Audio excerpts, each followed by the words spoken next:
Okay students, हम लोग constrain equation पढ़ रहे थे। हमने एक दो न्यूमेरिकल कंस्ट्रेन इक्वेशन के देखे भी कि कैसे सोल्व करने हैं।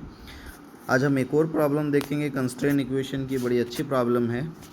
और उसके बाद हम जो आगे फर्दर अपनी लाइव क्लास देखेंगे उसके अंदर हम एक शॉर्टकट मेथड देखेंगे जिससे कि इस कंस्ट्रेन प्रॉब्लम को सॉल्व करना बहुत ही आसान हो जाए, क्योंकि ये प्रॉब्लम काफ़ी ज़्यादा कॉम्प्लिकेटेड हो जाती हैं अगर मैं ब्लॉक अरेंजमेंट को कॉम्प्लिकेटेड कर दूँ। देखेंगे आगे। देखिए, अब आपके सामने प्रॉब्लम ये है, consider the situation shown in figure, both the pulleys and the strings are light. Pulley और स्ट्रिंग जो हैं लाइट हैं। All the surfaces are frictionless, जितने भी सरफेस हैं सारे फ्रिक्शनलेस हैं। Find the acceleration of the mass m, इस मास m का एक्सेलरेशन अपने को निकालना है इसका। बी पार्ट में find the tension in the string, string में टेंशन निकालनी है। Calculate the force exerted by the clamp on the pulley A in the figure, ये है सी पार्ट। देखिए, calculate the force exerted by the clamp.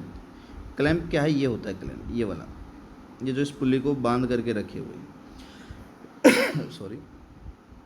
अब क्या होगा, इस सी पार्ट से इंस्पायर होकर के आईआईटी में ऑलरेडी एक क्वेश्चन पूछा गया है। सी पार्ट को बड़े ध्यान से देखना है हमें, ठीक है ना। चलिए कोई बात नहीं, हम देखते हैं आगे।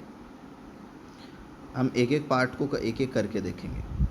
सबसे पहले तो हमें एक्सेलरेशन बताना है, ब्लॉक एम में कितना होगा। मैं मान लेता हूँ ये मेरा पहला ब्लॉक है और ये मेरा दूसरा ब्लॉक है। तो ये किसी एक्सेलरेशन, मान लीजिए A1 से नीचे की तरफ आ रहा है और 2m वाला इस तरफ जाएगा। सीधी सी बात है, ये नीचे आएगा तो रस्सी इधर जाएगी, ये ब्लॉक इधर जाएगी, पुली इधर जाएगी। तो ये 2m वाला इधर जा रहा है, मान लो किसी एक्सेलरेशन A2 से। हमें नहीं पता अभी कितने, बाद में देखेंगे। अब जब ये नीचे आएगा तो इस स्ट्रिंग के अंदर एक टेंशन T क्रिएट होगा। अगर स्ट्रिंग में यहाँ टेंशन T आएगा तो ये बंधी हुई है, यहाँ से यहाँ पर भी टेंशन T आएगा और घूम करके ये इस नीचे वाले स्ट्रिंग में भी क्या आएगा? टेंशन T, जो इस क्लैंप से अटैच्ड है। मुझे तो A1 की वैल्यू निकालनी है।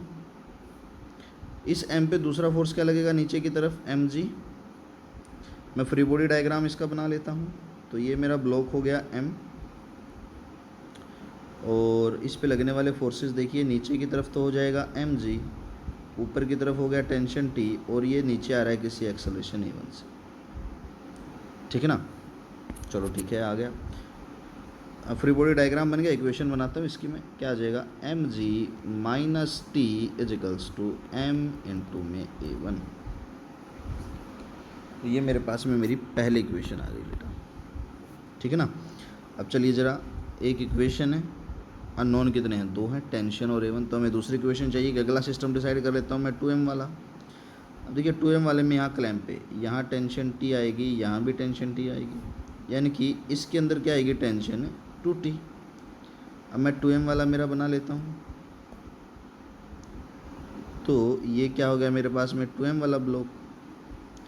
इसके ऊपर लगने वाले फोर्सेस क्या होंगे? देखो, एक फोर्स तो नीचे लग जाएगा 2mg, एक फोर्स इधर लग जाएगा टेंशन 2T, और इसका एक्सेलरेशन भी इधर हो रहा है A2। 2mg का तो कोई रोल ही नहीं है, तो एक्सेलरेशन सिर्फ किसकी वजह से होगा? 2T की वजह से होगा यहाँ पर।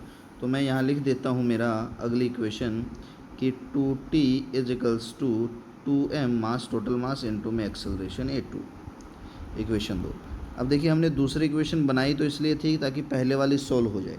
अब यहाँ पर अगर हम देखें तो देखो, पहले वाले में टेंशन T अननोन है, एक्सेलरेशन A1 अननोन है, दूसरे वाले में एक्सेलरेशन A2 अननोन है। अब अननोन वेरिएबल हो गए 3। इक्वेशन हमारे पास में सिर्फ कितनी बनी है? 2 ही बनी है। इसका मतलब हमें एक तीसरी इक्वेशन भी चाहिए। तो देखो बेटा, जब कभी भी ऐसी सिचुएशन आपके सामने अराइज हो जाए जिसमें आपके 2 मतलब इक्वेशन बने और अननोन वेरिएबल 3 हो जाएं, तो हमें तीसरी इक्वेशन कंस्ट्रेन रिलेशन की मदद से बनानी है। तो थर्ड इक्वेशन के लिए हम किसका यूज़ करेंगे? अपने कंस्ट्रेन रिलेशन का, ठीक है ना। कंस्ट्रेन रिलेशन का यूज़ करते हैं।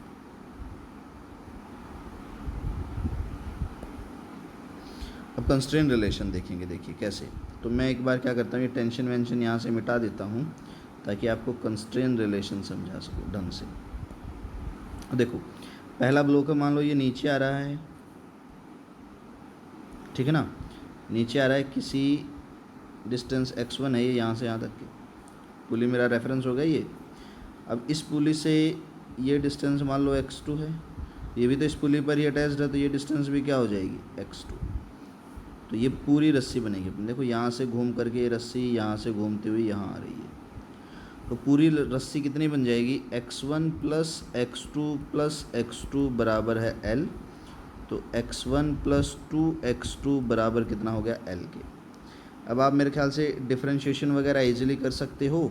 तो dx1 by D T plus में 2 by D T is equals to dl by D T. ये कांस्टेंट है, ज़ीरो हो जाएगा। dx1 बाई डी टी क्या बन जाएगा, वेलोसिटी क्या हो जाएगा v1 plus 2 dx2 by D T क्या बन जाएगा, velocity v2 is equals to 0। Similarly दोबारा करेंगे तो a1 plus 2a2 is equals to 0। यहाँ से मैं कह सकता हूँ 2a2 is equals to negative of a1। Negative का मतलब है डायरेक्शन अपोजिट होगी, कोई प्रॉब्लम नहीं है, मुझे डायरेक्शन नहीं चाहिए, मुझे मैग्नीट्यूड चाहिए। तो मैग्नीट्यूड a2 का क्या आ जाएगा, a1 बाई 2 का मोड। तो मैं a2 का मैग्नीट्यूड अगर लिखूँ तो क्या आ जाएगा, a1 बाई 2। चलो ठीक है। अब मैं a2 की जगह इक्वेशन 2 में वैल्यू पुट कर सकता हूँ। अब यहाँ लिख देना यूजिंग a2 इन इक्वेशन 2 में वैल्यू पुट कर दी। 2 में a2 की वैल्यू पुट की तो देखिए क्या आ जाएगा हमारे पास में, 2t इज इक्वल्स टू, मैं चेंज कर लेता हूँ, 2t is equals to 2m into में a2 था, a2 की जगह पुट कर दिया है a1 बाई 2, 2 से 2 कट गया, तो t is equals to m into में a1 बाई 2 हो गया। अब t की इक्वेशन लिख देना यूजिंग t इन इक्वेशन 1 में पुट कर देता हूँ। t की वैल्यू मुझे तो a1 चाहिए, तो 1 में क्या था, mg माइनस में t क्या हो गया, m इंटू में a1 by 2 is equals to क्या आ जाएगा मेरे पास में, m इंटू में a1। अब यहाँ से देखिए mg इज इक्वल्स टू क्या आ जाएगा, m इंटू में a1 प्लस m इंटू में a1 बाई 2 कितना बन जाएगा, 3m इंटू में a1 बाई 2। तो यहाँ से देखिए आपके पास में अगर हम आगे चलें तो mg is equals to 3m into में a1 बाई 2, m से m कट जाएगा, तो a1 की वैल्यू क्या आ जाएगी, 3g बाई 2। तो ये मेरे पास में क्या आ जाएगी, a1 की वैल्यू। ठीक है, सही की उल्टी, अच्छा a1 की वैल्यू निकालनी थी, उल्टी हो जाएगी बेटा, उल्टी हो जाएगी, सॉरी।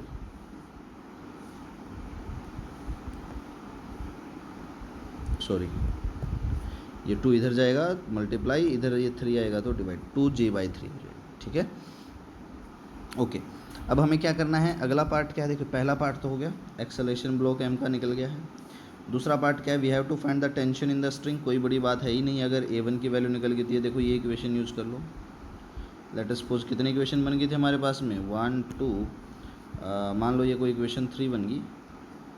इस थर्ड इक्वेशन में अब a1 की वैल्यू पुट कर दे, टेंशन आ जाएगी। चलिए ज़रा रख देते हैं। तो थर्ड इक्वेशन क्या है मेरे पास में, थर्ड इक्वेशन है मेरे पास में tension t is equals to m into में a1 बाई 2, तो m इंटू में a1 बाई 2, और a1 की वैल्यू कितनी है, 2 बाई 3g आई है।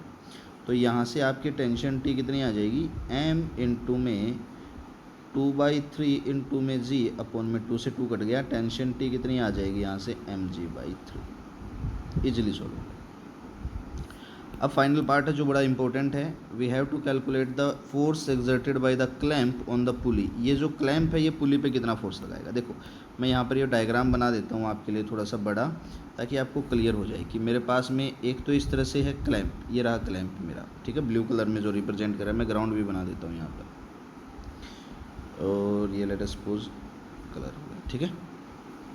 और दूसरा है मेरे पास में मान लीजिए पुली, तो मैं यहाँ पर एक पुली क्रिएट कर देता हूँ, ठीक है ना, सॉरी मैं यहाँ पर क्या कर देता हूँ, एक पुली भी क्रिएट कर देता हूँ।